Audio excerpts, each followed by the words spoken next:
Ako nga pala si Burnok, hindi susuko sa kahit anong pagsubok.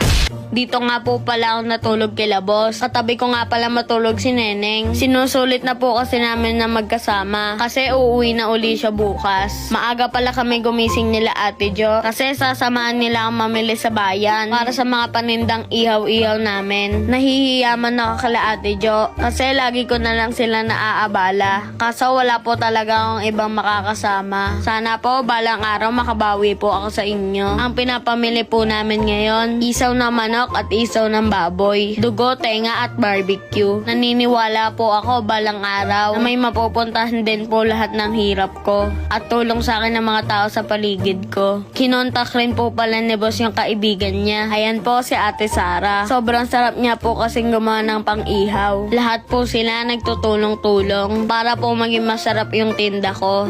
Thank you po Ate Sara.